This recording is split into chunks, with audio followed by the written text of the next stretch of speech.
তো বন্ধুরা আজকে চলে এসেছি নতুন একটা রেসিপি নিয়ে। তো আজকে হবে মাংস কষা একদম পুরো।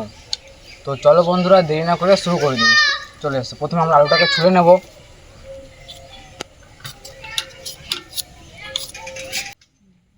তো আলুগুলো আমাদের ছিলা হয়ে গেছে। তো আমরা এখন আলুগুলোকে সাইজ মতন করে কেটে নেব। তো মাংসতে যেরকম লাগে ঠিক একটু বড় সাইজ করে কাটবো।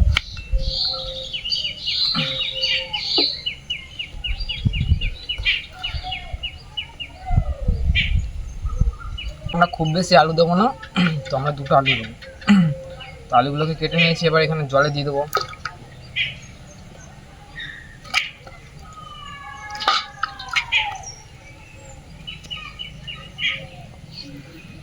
এবার পেঁয়াজটাকে কেটে নেবো, একটু ডিজাইন করে কেটে নিয়েছি।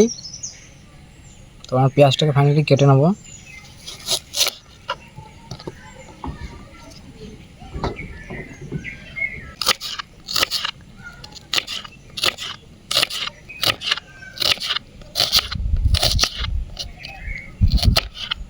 তো আমরা পেঁয়াজটাকে কেটে নিয়েছি, পেঁয়াজটাকে এখন এই সামনেটা রেখে দেবো।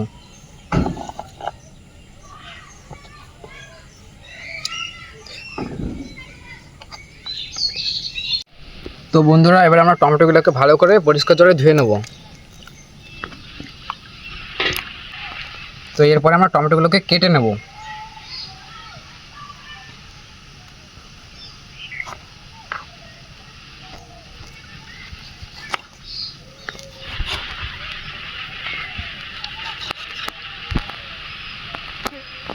এখানটা রেখে দেবো।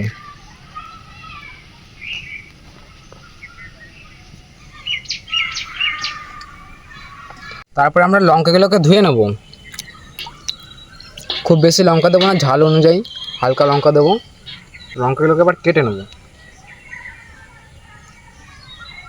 তো লঙ্কাগুলোকে শুধু মাঝখান থেকে ফেলে দেবো হালকা সরু করে। এদিকে তো আমাদের ফাইনালি মশলা কাটা কমপ্লিট হয়ে গেছে। তো এরপরে আমরা মাংসটাও ধোয়া হয়ে গেছে, ভালো করে কড়াইটাকে ছাই লাগিয়ে নেব যাতে উনুনে কালিটা না লাগে। তো চলো, তো বন্ধুরা এরপরে আমরা কড়াইটাকে ভালো করে ছাই লাগিয়ে নেব। তো এইখানে ছাইটাকে আলাদা করে তুলে নেবো এইখানটায়।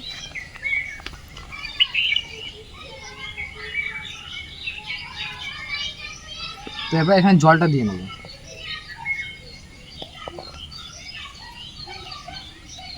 যাতে কড়াইতে কালিটা না লাগে, উনুনে আগুন তো ভালো করে মাখিয়ে নেব, চারিদিকে সমান করে লাগিয়ে নেব।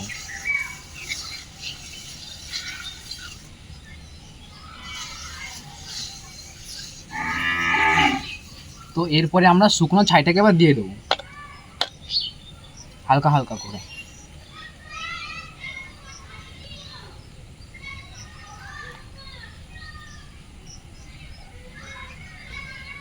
তো ফাইনালি এটা কিন্তু আমাদের রেডি হয়ে গেছে। তো আমার ছাইটা মাখানো হয়ে গেছে, এবার আমরা যাবো উনুনে। চলো হাতটা ধুয়ে নিই ভালো করে।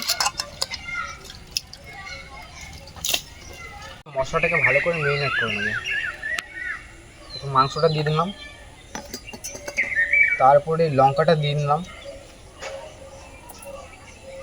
লবণটা এখান থেকে দাও তো।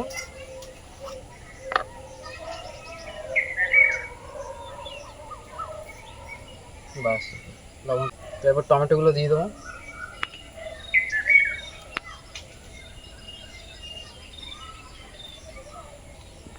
তারপরে আমরা পেঁয়াজ কুচিটা দিয়ে দেবো।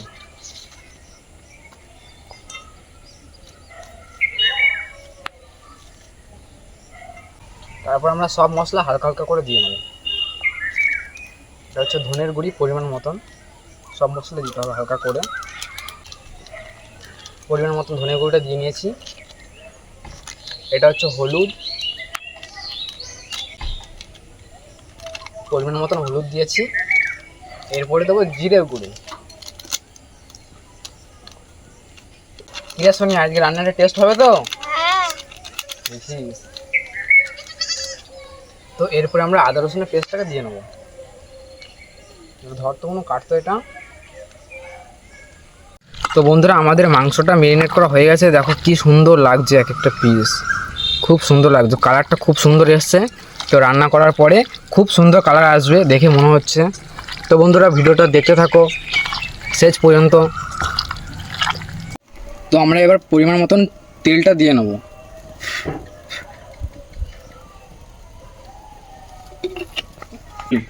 তো এরপর আমরা আলুটাকে হালকা করে ভেজে নেব।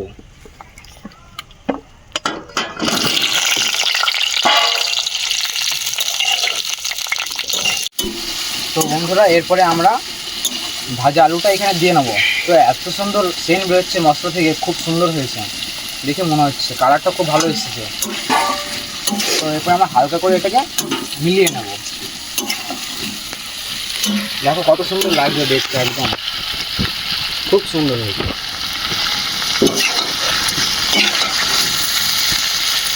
কষানো হয়ে গেছে, কত সুন্দর কালার এসছে দেখো, খুব সুন্দর লাগছে। তো এরপরে আমরা হালকা পরিমাণ মতন জলটা দিয়ে নেবো, যাতে খুব বেশি ঝোলটা না হয় আর কি। তো জলটা দিয়ে নিচ্ছি।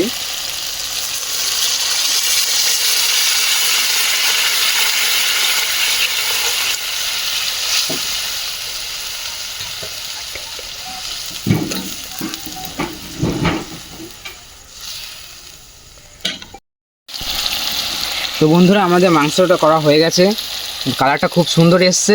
তো এটা দেশি স্টাইলে মাংস রান্না করা। তো আমরা এবার এখানে ঢেলে নেবো।